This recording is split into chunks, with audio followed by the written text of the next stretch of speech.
19세기 초반부터 의학계에 새로운 바람이 불기 시작합니다. 눈으로 보고 창백한 피부라든지 또 체온을 재서 열감이라든지 각자의 감각에 의존해서 진단을 하게 된 거죠. 그런데 지금도 사용되는 의료기기가 만들어지게 됩니다. 나중에는 소리가 더 잘 울리는 나무 원통으로 바꾸었고 그게 바로 현대 청진기의 원조가 되는 거죠. 바로 우리 몸이 어떻게 생겼고 또 어떻게 작동하는지를 제대로 아는 거겠죠. 의학의 수많은 분야 중에서 가장 오래된 학문이자 의과대학에 들어가면 가장 먼저 첫 번째로 배운 학문이 바로 해부학입니다. 해부학. 해부.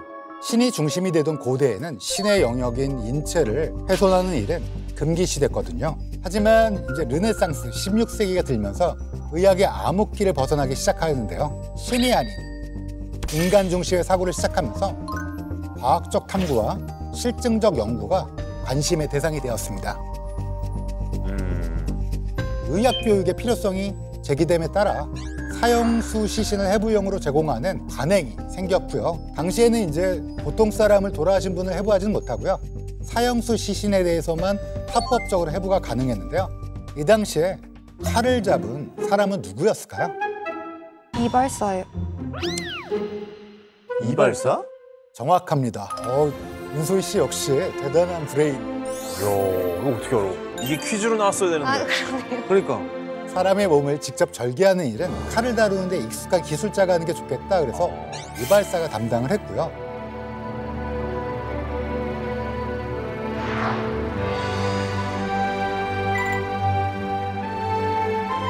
어떻게 이발사? 인체를 위해서 하는 해부와 수술을 천한 일로 여기는 경향이 당시에 있다고 합니다. 그래서 해부나 수술은 의사가 할 일이 아니라 다른 사람이 해야 된다고 생각을 했고요. 근데 이런 관행을 거부하고 직접 칼을 들고 시체를 해부하며 자신의 수업을 진행해 나간 의사가 있습니다. 바로 근대 해부학의 아버지라고 불리는 안드레아스 베살리우스입니다. 그는 자기가 직접 해부를 해봐야 정확한 지식을 얻을 수 있다고 주장을 했고요. 당시로서는 이건 뭐 천한 사람이 하는 거다라는 걸 뛰어넘는 파격적인 행보였습니다.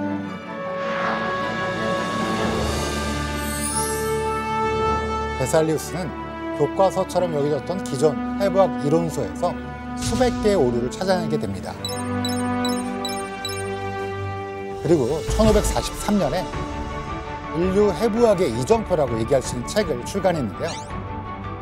이야, 와, 정교하다. 아유, 되게 정확하지 않아? 500년 전 책이라고는 생각하기 어려울 정도로 굉장히 정교하죠. 네. 와, 근육밥. 이 책은 시체부를 통해서 심장의 심실 사이에 구멍이 있다는 기존 주장을 반박했고요. 이전에는 성서를 기반으로 남녀 갈비뼈 개수가 다르다는 지금 들으면 약간 말도 안 되는데 이런 것들의 주장에 대해서 반박을 명확하게 했고요. 또 이런 주장이 당시 종교적 권위에 도전하는 일이었기 때문에 비난을 피할 수는 없었다고 합니다. 하지만 베살리우스 책과 수업 방식이 시간이 지나면서 점점 의학계에 큰 반향을 일으키게 됐고요. 의사들이 직접 해부하고 실증적으로 관찰하고 기록하는 일이 이제 이때부터는 본격적으로 당연히 여겨지게 됐습니다. 현대 외과 수술, 내과, 진단, 심지어 장기 이식까지 이어지는 모든 의학의 토대가 되었다고 봅니다. 어떻게 보면 저희가 이제 강력한 무기를 하나 획득하게 된 거죠.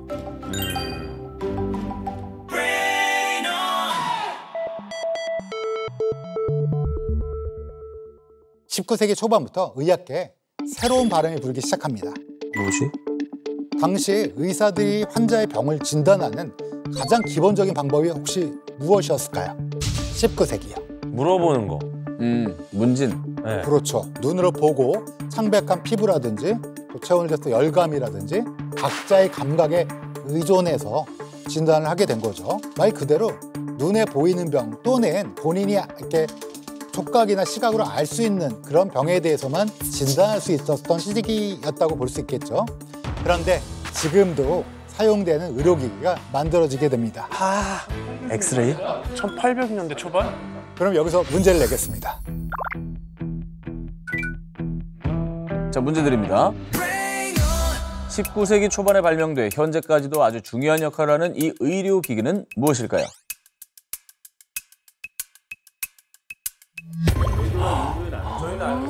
파인다이닝 후추통 같이 생겼네요. 나 알았어요. 잠깐만 지금 일단은 궤도랑 윤서이는 아는 거예요. 저희는 알고 네. 있습니다. 아, 일단 요 문제 맞췄네 우리가. 오. 근데 우리끼리 한번 추측해 봅시다. 이 둘이 아는 것 같으니까. 나는 그건 줄 알았어. X선. 저는 현미경 생각하고 있어요. 아닌가? 현미경이네. 현미경이 이거 현미경 아니야? 청진경. 청진경. 난 현미경으로 생각했는데. 저희 둘이 의견이 달라요. 너 현미경이라고 생각한 거야? 저는 청진기라고 현미경인데? 생각했는데 청진기? 청진기가 아니잖아요, 저게 근데. 귀로 듣는 거 아니에요? 그럴 수도 있겠네. 청진기의 역할이 뭐예요? 소리. 소리를 더 자세하게 작게 듣는 건가? 아니 크게 듣는 거 아니에요? 그러니까 맥박 뛰는 거를? 아 크게. 작게 들으면 바보 아니에요? 가뜩이나 들리는 소리를 더 작게 들으려고. 아우 왜 이렇게 작지? 미안합니다. 여기 자리가 좀 안 좋아. 이상엽 자리는 터가 안 좋아. 근데 궤도가 생각하는 현미경은 이유가 뭐예요? 사실은 이게 우리 미시세계와 거시세계가 있잖아요. 이 양쪽에 대해서 인간의 영역을, 시야를 확장시킨 굉장히 중요한 것 중에 하나예요. 아 현미경 같은데요?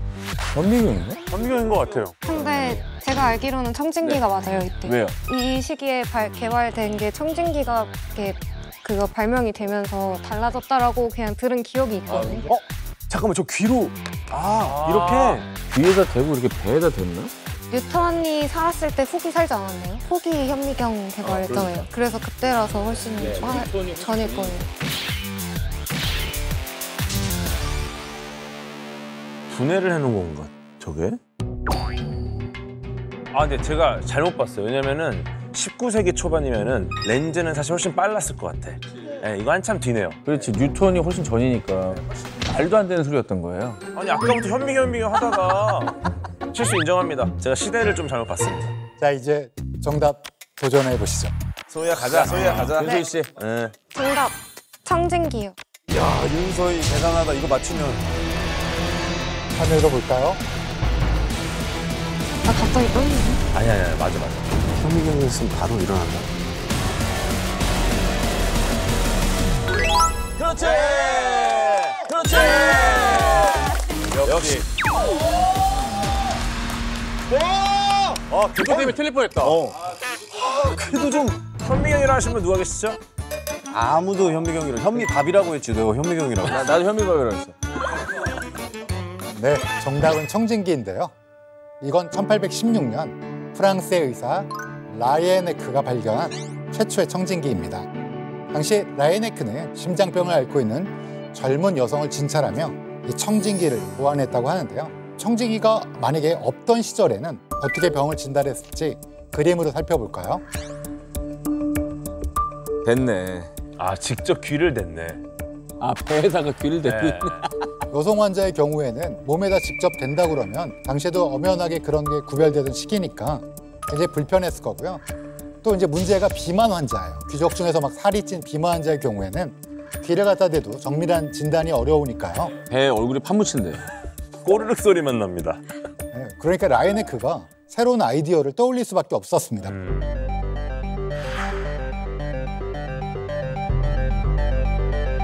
바로 여러 종이를 돌돌 말아갖고 원통처럼 만든 다음에 한쪽 끝은 여성의 가슴에 한쪽 끝은 귀를 대고 들어본 거예요. 그랬더니 심장과 호흡할 때 그 폐소리가 훨씬 명확하게 들린 거예요. 나중에는 소리가 더 잘 울리는 나무 원통으로 바꾸었고 그게 바로 현대 청진기의 원조가 되는 거죠. 오 이렇게. 여기 와. 청진기의 발명으로 가장 쉽게 진단이 된 병이 있습니다. 뭘까요?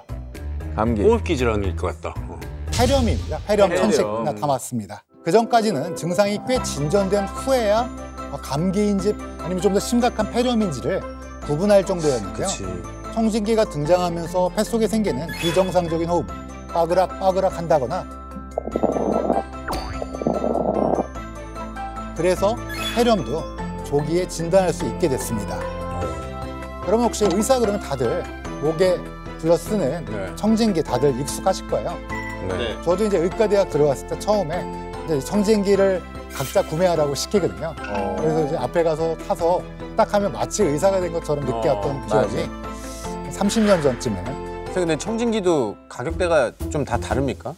굉장히 비싼 명품부터 왜냐면은 뭐 하나 살려고? 샵에 가면은 선생님들이 가위 별거 아닌 것 같은데 이거 200만 원짜리예요. 막 이럴 때가 있어요, 가위가. 그래서 맞아요. 가위도 독일산이냐 파키스탄이냐 뭐 어디산이냐에 따라 와. 천차만별이고요. 야, 이때니까. 청진기도 정말로 천차만별이에요. 학생이 쓰는 거, 그리고 이제 교수님이 쓰는 굉장히 월급만큼 비싼 거, 뭐 이 정도 굉장히 비싼 거 있습니다. 그리고 어떤 선생님들은 이렇게 이제 옷이 있으면은 이렇게 이제 저한테 넣어가지고 이렇게 해주시는 선생님이 있는데 어떤 선생님들은 이렇게 간호사분이 있는데 이렇게 그러니까 이러면 제가 이제 이렇게 쓱 내리고 선생님들 스타일이 좀 다르세요. 청진기 될 때도 뭐 차갑잖아. 맞아요. 저 의사 선생님이 이렇게 조금 됐다가 맞아. 체온을 해갖고 이렇게 해서 센스 있는 분이 있죠, 이렇게. 나 한 번도 그런 선생님 못 만나봤어. 아이고 이거. 맞아. 청진기 발견 이후에도 19세기에는 굉장히 많은 의료기기가 발견됐는데요. 혈압계, 엑스선 촬영기, 심전도, 그리고 20세기에는 여러분 잘 아시는 MRI 같은 몸에 칼을 대지 않고 내부를 자세히 관찰할 수 있는 수많은 진단기구가 탄생하게 됩니다. 이를 통해 정확한 진단으로 수많은 이들이 또 한 번 죽음에서 한 발 멀어지는 기회를 제공하게 된 거죠. 마취제는 19세기 의학에서 가장 위대한 발견이다. 이렇게 얘기하신 분들도 많습니다. 평균 수명도 마취제 때문에 늘었겠네요. 할 수 있는 수술이 많이 나아지니까. 그러니까요. 아예 엄두도 못 내고 수술 포기한 사람 얼마나 많았겠어요. 진짜 다행이다.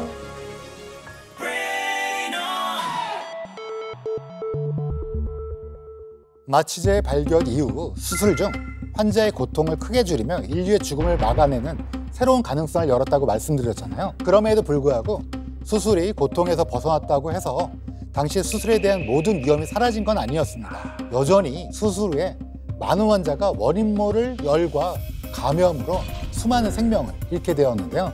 사실 감염은 수술뿐만 아니라 당시 의료 현장 곳곳에서 일어나는 현상이었습니다. 아이를 낳는 분만실에서도 예외는 아니었는데요. 그 시기에 오스트리아의 빈 병원, 이 당시에 여기가 전 세계 가장 선진국 병원이었는데요. 가장 선진국의 가장 출신 병원이었는데도 불구하고요. 거기에서 출산한 산모들이 이유를 알 수 없는 고열로 연달아 사망하는 사건이 계속해서 발생했습니다. 이게 뭐야? 그때 당시 그 병원에서 일하는 제멜바이스라는 의사가 그 원인을 밝혀내기 위해서 자세히 관찰하기 시작했는데요. 큰 차이 하나를 발견했습니다. 바로 돌보는 사람이 다르다는 거였는데요. 의대생이 산모의 출산 및 진료를 담당하는 병동에서는 산모의 사망률이 10에서 15%예요. 10명 중에 1명이나 1.5명이 사망하는 거고요. 반면에 산파, 경험이 많은 산파가 산모의 출산 및 진료를 담당하는 병동에서는 산모의 사망률이 2에서 3%밖에 안 돼요. 오, 산파가 더 많네. 제멜바이스는 여기를 주목한 거예요. 한 명은 의대생, 한 명은 산파인데 둘 차이가 너무 크니까 산모의 사망률을 줄이기 위해 한 가지 혁신적인 조치를 추론하게 됩니다. 19세기 중반까지는 아직 세균의 존재가 많이 알려지기 전이기 때문에 감염에 대한 어떤 정확한 지식이 부족한 탓에 지금처럼 여러분 뭐 손 씻기는 너무 당연한 거잖아요. 그렇죠. 근데 그런 위생에 대한 관념이 없었고요. 이 간단한 게. 당시 병원의 모습이 어땠는지 한번 그림으로 확인해 보도록 하겠습니다. 이게 지금 뭐 하고 있는 거냐면 제왕절개 수술을 하고 있는 겁니다. 19세기에. 아니 진짜 장갑을 안 끼고 수술 부위를 저렇게 잡고 있네요. 당시엔 장갑도 없고 맨손으로 수술하는 데다가 장비를 제대로 닦지 않고 그 피가 막 묻어 있는 거를 그냥 막 쓰기도 하고요. 진짜 상상도 안 되네요. 심지어 갓 태어난 아기를 맨손으로 잡고 있잖아요. 이게 분만실을 포함한 당시 수술실의 어머. 환경이 정말 위생적이지 않았다라는 걸 알 수 있습니다. 그때는 아까 말씀하신 대로 이게 뭐 당연한 거니까 나는 의사니까 또는 의대생이니까 하면서 그대로 이제 산모들을 만나게 되고 치료를 하다 보면 감염의 확률이 높아지면서 사망의 빈도가 올라갔던 거죠. 제멜바이스가 그래서 의사들이 출산 전에 염소 용액을 조합한 소독약으로 손을 씻게 하는 거예요. 소독약이 잘 아시겠지만 락스 계열이에요. 네, 독하죠. 네, 정말 그래서 독하죠. 한 번만 손을 담궈도 손이 빨개지고, 근데 대신 세균 박멸 효과는 확실해서 그죠. 산모들의 사망률이 아주 급격하게 낮아지는 계기를 마련하게 된 거죠. 기존에는 한 10%에서 뭐 15%까지 사망했던 게 1.5%까지 낮아지게 됩니다. 이후에 이제 그 제멜바이스는 산모의 구세주라고 불리게 됐고요. 근데 이제 좀 문제가 하나 있어요. 기존의 의사들이 어떻게 생각했냐? 싸늘했습니다. 그러니까 이제 의대생이나 의사들이 산모 환자를 죽여왔다라고 뭐 이렇게 말한 거나 다름없다 여겨질 수도 있다고 생각한 거예요. 우리 탓이냐 이렇게 그렇죠. 되니까. 그렇죠. 사람을 살리기 위해서 주어진 환경에서 최선을 다했던 당시의 의사들은 그 사실을 받아들이기 힘들었겠죠. 그러면서 제멜바이스를 미워하게 된 거죠. 결국 논란이 커지면서 손 씻기를 주장한 제멜바이스는 병원에서 해고됩니다. 뭔 죄로? 와 억울하다. 손 씻은 죄로? 하지만 이 손 씻기의 중요성은 19세기 중반 서서히 재조명되면서 확산이 되기 시작했고요. 근데 그 이유가 좀 있습니다. 우리가 손 씻는 이유는 뭐죠? 깨끗해지기 위해서 세균 감염. 세균의 발견. 그렇습니다. 예. 이때 세균의 존재가 발견됐거든요. 손 씻기는 현대 의학계의 가장 기본적이고 핵심적인 원칙으로 자리 잡았습니다. 여러분 다들 감기 안 걸리고 싶으시죠? 네. 네. 감기에 안 걸릴 수 있는 정말 쉬운 방법이 있는데요. 올바른 방법으로 손을 씻깁니다. 감기, 바이러스성 질환, 식중독 등과 같은 감염성 질환에 걸릴 확률이 굉장히 낮아집니다. 놀랍게도 물로만 씻어도 세균의 93% 정도는 제거할 수 있고요. 비누로만 씻게 되면 무려 99%까지 우리 손에 있는 세균을 없앨 수 있기 때문에 비싼 영양제를 먹는 것도 뭐 나쁘진 않겠지만 그것보다는 손을 제대로 씻는 것, 이게 훨씬 강력한 예방책이 될 수 있다고 생각합니다. 코로나 때 역설적으로 감기 많이 줄었잖아요. 맞아요. 손 씻기가 일반화돼가지고. 마스크 끼고. 마스크랑 그때 코로나 바이러스 감염증 19 때도 모두 다 손을 씻더라고요. 네. 또 전 국민이 잘 하시다 보니까 감기도 안 걸리고 그때 이제 이비인후과가 되게 어려웠어요. 힘들었죠. 예. 한때. 환자가 없으니까. 과학자 알렉산더 플레밍 아마 들어보셨을 겁니다. 플레밍의 왼손 법칙. 네, 그것도 있는데요. 네, 그 사람 아니죠? 이분은 이제 다른 생물학자시고요. 이제 알렉산더 플레밍의 위대한 업적이 뭐가 떠오르시나요? 페니실린. 항생제. 네, 맞습니다. 소희님, 정확히 항생제 중보? 네. 페니실린. 페니실린이요. 그렇습니다. 그 사람이 개발한 거야? 알렉산더 플레밍은 당시에 세균 연구를 하고 있었습니다. 어느 날 자신의 세균 배양 접시에 푸른 곰팡이가 자라는 걸 발견했는데요. 놀라운 건 푸른 곰팡이가 자란 이 부분에 세균들이 싹 다 죽어 있는 거예요. 맞아요. 그러니까 이제 미생물끼리도 싸우거든요. 곰팡이와 세균이 싸우는데 상대방을 제압할 때 어떤 물질을 배출한 거죠. 결론적으로 곰팡이가 세균을 죽이는 어떤 물질을 나오게 한 건데 이때 이거를 이제 세균 감염 치료에 이용할 수 있겠다라고 생각해서 발견한 게 바로 세계 최초의 항생제인 페니실린입니다. 그렇다면 이 페니실린이 전 세계적으로 퍼지게 된 건 어떤 이유일까요? 세계대전이요. 세계대전. 전쟁. 역시 그 생명과학 너무 똑똑해요. 좋습니다. 너무 편해하시는 거 아니에요? 너무 편해하시는 것 같아요. 아니. 제가 다 좋아하는 분이세요. 옆에서도 전쟁이라고 했는데 제 얘기를 안 들으시는. 이 순간 이 공간에 유성우와 윤소희밖에 없어요. 그러니까. 너무 좋다. 아니요. 한 명만 편애하는 건 절대 아닙니다. 알겠습니다. 혹시 편애한다고 느껴지면 말씀을 드리겠습니다. 자, 그러면 우리 내용으로 돌아와서 네. 페니실린을 이제 개발하고 있는데 이게 2차 세계대전 때문에 퍼지게 됐는데요. 사진을 하나 볼까요? 뭐야? 주사 맞추는 건가? 페니실린이라 써 있네요. 네, 어떤 사진인지 잘 아시겠죠?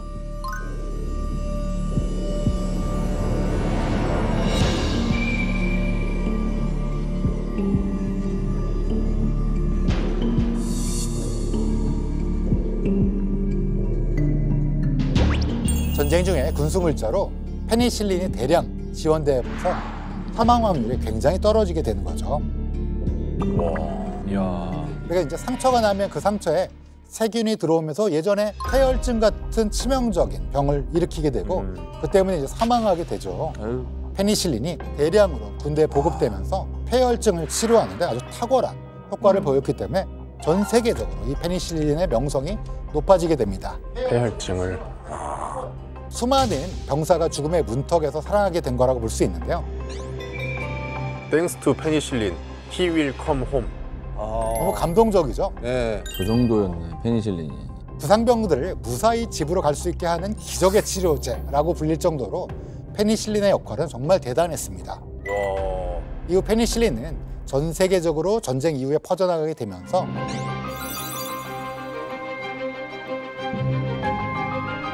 폐렴, 폐혈증, 매독 등 예전에 걸리면 죽음의 병이라고 여겨졌던 질병들이 치료되게 된 거죠. 항생제 등장으로 인류의 평균 수명이 비약적으로 증가했다는 논문도 굉장히 많습니다. 근데 여러분, 항생제를 먹을 때 너무너무 중요한 팁이 있습니다. 제가 알기로는 그 시간을 잘 지키는 게 되게 중요한 걸로 알고 있거든요. 먹다 안 먹다, 먹다 안 먹다 하면은 굉장히 치명적이다. 정확합니다. 제가 딱 원했던 정답을 정확히 말씀해 고맙습니다. 주셨어요.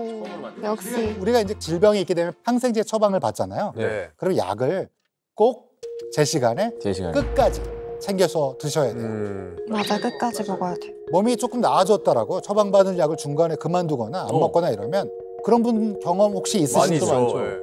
평생을 그렇게. 중간에 임의로 복용을 멈추게 되면 체내 세균의 일부만 죽게 되고요. 그러면 남은 세균은 어떻게 되냐? 더 강해집니다. 아, 내성 생기는구나. 와. 그러면 이제 재발하거나 더 심한 감염으로 진행할 수 있기 때문에 악화되죠. 아까 궤도님이 얘기하신 거 정확한 시간에 끝까지 다 먹는 거. 맞아요. 항생제의 최대한의 효용을 누릴 수 있고 또 우리가 내성이 안 생기게 세균을 잘 조절함으로써 항생제를 오랫동안 쓸 수 있게 하는 수명을 오랫동안 더 연장할 수 있는 길이기도 합니다. 근데 시청자분들도 아셔야겠다. 왜냐면 약 많이 먹으면 안 좋을까 봐 나은 거 같으면 그냥 끊어버리거든요. 맞아요. 와, 이런 거 좋다. 꿀팁. 저 아주 유용한 또 의학 지식까지 네네. 이제 충전이 되고 있는데 종반부로 쥐닦고 있습니다. 이제 조금만 더 맞추면 메달입니다. 와.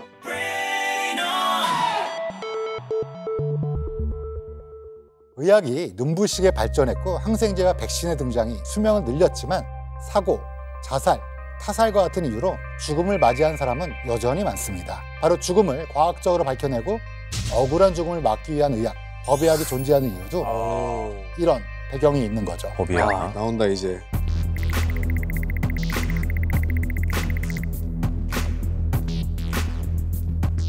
법의학하면 어떤 것들이 떠오르시나요?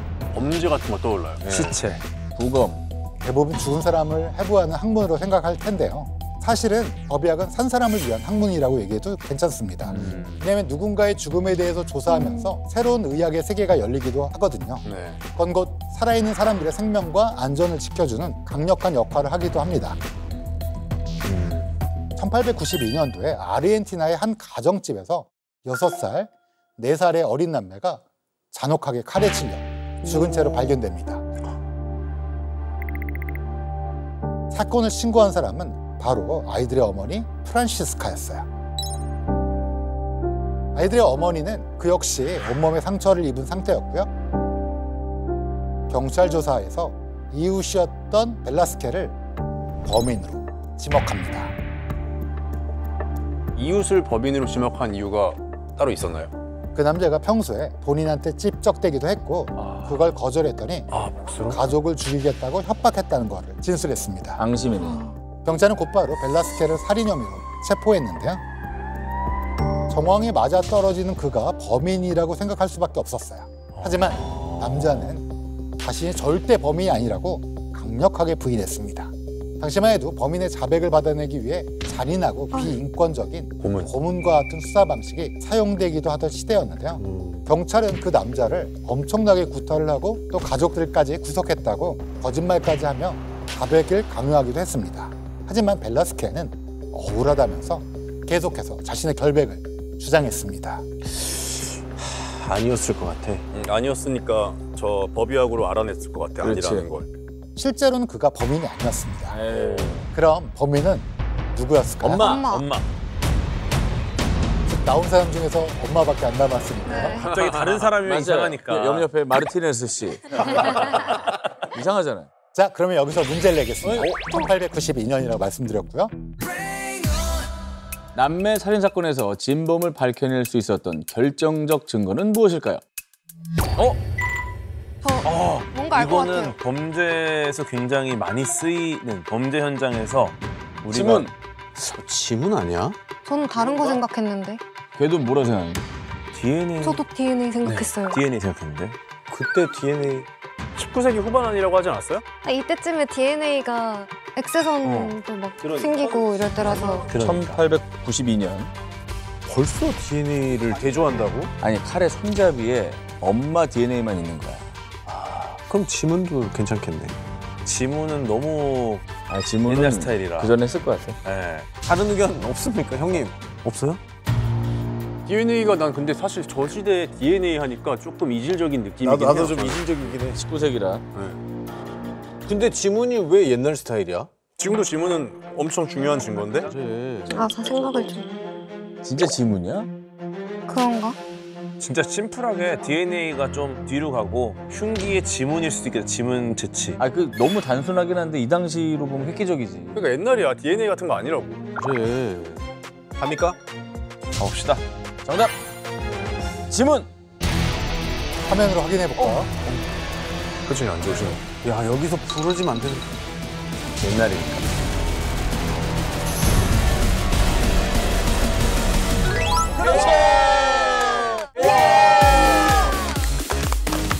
야, 근데 요번에는 소희 때문에 틀릴 뻔했다. 죄송해요. 제가 지문 주장했던 거 좀 써주세요. DNA라고 하지 않았어요, 아까? DNA 진짜. 정답입니다. 정답은 지문인데요.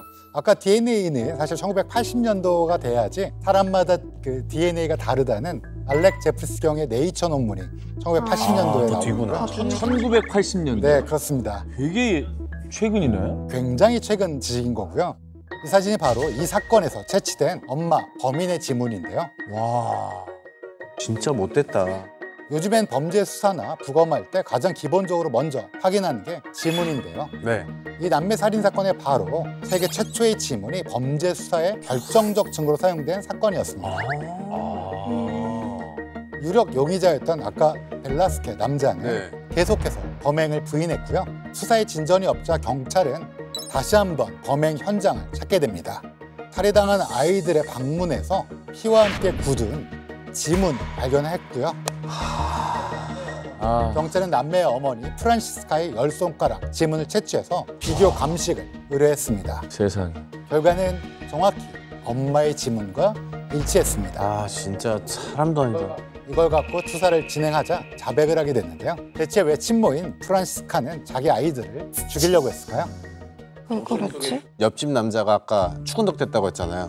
근데 얘네 둘 때문에 그 남자를 만날 수가 없었어. 그래서 얘네만 없으면 그 남자를 만날 수 연애 있는데. 하려고 애들 죽였다고? 너무 사이코패스 같아요, 형. 너 사페다, 사페. 정확히 반전 브레인답게 동기 중에 하나를 말씀하셨는데요. 와, 진짜로? 재혼하고 싶었는데 아이들이 방해가 된다고 생각해서 거슬려서?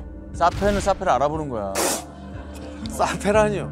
그러니까 이게 그리고 남에게 죄를 뒤집어 씌우기 위해서 자기의 몸을 마구 찔렀었던 거죠. 지문을 통해 두 아이의 죽음의 진실을 밝힌 이 사건은 지문이란 게 과학 수사의 핵심 증거로 쓰일 수 있다는 사실을 증명한 역사적 사건이라고 볼 수 있습니다.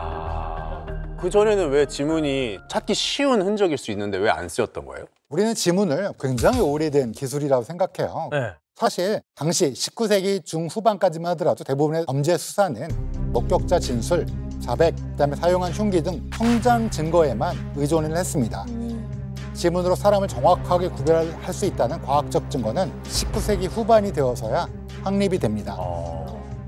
일본 도자기를 막 감식하다가 어떤 의사가 거기에 찍힌 지문을 보고 이거 사람마다 좀 자를 수 있겠다 그래서 연구를 시작했고 그걸 네이처에 발표했고 그 다음에 이제 프랜시스 골턴이라고 찰스 다윈의 사촌이 사람마다 다 다르구나 하면서 막 분류를 한 게 그때부터 19세기 후반부터야. 생각보다 오래 안 됐네. 그러니까 얼마 안 돼. 이때부터 이 지문이 사람마다 다르다는 걸 근거로 수사에 활용이 가능하게 된 거고요. 지문에도 사실 유형이 있다는 거 혹시 알고 계시나요? 처음 들어봤는데요. 여러 과학자들이 이런 것들을 분류했는데 대략 한 8가지에서 9가지 정도로 분류가 됩니다. 여러분 혹시 어떤 형인지 보이세요? 말구평이 많이 보입니다. 나도 중심 있는 말고평인 것 같은데. 나선형이랑 말구평. 지문이 없는데. 사실 중심이 있는 말구평이라도 그 모양이 조금씩 달라서 일일이 눈으로 확인을 했던 거죠. 이렇게 크게 분류해 놓고요. 지금은 지문이 법의학에 이용되면서 자동 지문 식별 시스템 덕분에 수천만 건의 지문을 몇 초 만에 구별할 수 있는 중요한 파워풀한 툴이 된 거죠. 패턴 분석이니까 뭐 AI가 제일 잘하죠, 이거. 그렇습니다. 네. 현재는 법의학에서 딱 3가지가 이 사람이 다르구나 하고 쓰일 수 있어요. 첫 번째가 지문, 두 번째가 DNA, 세 번째가 안구. 치아입니다. 치아? 치아예요? 저는 홍채인 줄 알았어요, 선생님. 홍채에도 쓰일 수 있는데 이거는 사람마다 홍채를 구별하기가 좀 어렵고요. 죽은 사람은 또 금방 백탁 현상이 일어나기 때문에 확인이 어려워서 활용이 못 돼요. 그렇네. 네. 치아는 시체도 가능하니까, 그죠? 그렇습니다. 치아는 여러분 보기엔 다 사람마다 똑같지 않나 생각할 수 있는데 치아만 갖고도 사람을 확실하게 구별할 수 있어요. 아. 예전에 세월호 때 어떤 분이 이제 도주를 했는데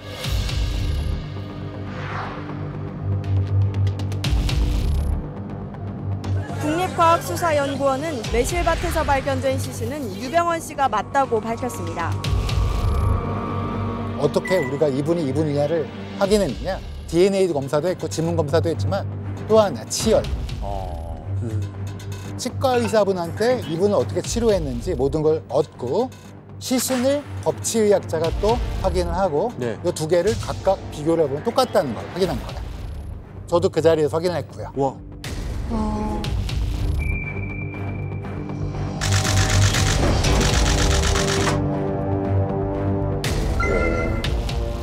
자, 다음 문제 가보겠습니다. 메달 받는 거 아니야? 느낌 옵니다. 법의학은 우리 안전에도 큰 영향을 끼쳤습니다. 사망한 시체를 부검하면서 사건의 원인을 정확하게 찾고 그걸 예방하기 위한 일들을 가능하게 합니다. 1960년대에서 70년대 미국에 자동차가 엄청나게 보급되면서 교통사고 사망자가 늘어나게 됩니다. 그렇죠. 네. 교통사고 사망자들을 일일이 부검을 해봤더니 공통점이 있었어요. 어떤 게 있었냐? 운전대에 의해서 흉부를 강하게 부딪히면서 생기는 심장파열. 앞 유리창에 부딪히면서 머리뼈 골절과 내부장기 파열까지. 반복되는 손상 패턴을 이 수많은 교통사고의 부검을 통해서 알게 됐던 거예요. 이런 상황이 분석되면서 안전벨트 이외에도 차량 안전장치가 개발되게 됩니다. 그래서 생긴 장치가 에어백이에요. 정확합니다. 70년대 말 미국 교통안전국은 법의학자들의 데이터를 바탕으로 에어백의 필요성을 입증하는 보고서를 발표하게 됩니다. 안전벨트와 함께 에어백이 서졌을 때 사망률은 평균 40% 이상 감소하게 됐는데요. 미국에선 에어백을 의무 장착하도록 했고요. 이후 2000년대 초에 한국에서도 에어백 관련 법안들이 도입이 됩니다. 이외에도 법의학적으로 통계를 통해서 탄생한 안전장치가 여러 개가 있는데요. 후방 추돌 시 여러분 목이 꺾이면서 경추 골절을 막아주는 헤드레스트, 이 목 뒷받침대, 또 사고 다발 유형, 운전자 실수 패턴 등을 분석해서 차로 이탈 경로라든지 긴급 제동 장치 등이 개발되기도 했습니다. 여기서 문제를 내보도록 하겠습니다. 무슨 문제일까? 마지막 문제입니다. 집중하세요. 법의학의 부검 결과를 바탕으로 2006년 도로교통법 개정을 통해 의무화된 물건은 무엇일까요? 정답입니다. 정답은 유아용 카시트 맞고요. 법의학자들이 이제 교통사고 현장을 분석하다 마주친 또 하나의 참혹한 현실이 있는데요. 바로 6세 미만 유아들이 안전벨트를 착용한 상태로 사망한 사고였습니다. 아이고. 부검 결과 안전벨트가 유아의 복부를 조이는 위치에 걸려 있어서 사고 시 복부를 눌러 장기 손상을 유발하며 치명적으로 작용했습니다. 성인 기준으로 설계된 안전벨트는 유아를 보호할 수 없다는 게 확정됐습니다. 결국 데이터를 근거로 2006년 만 6세 미만 유아의 카시트 착용이 의무화됐습니다.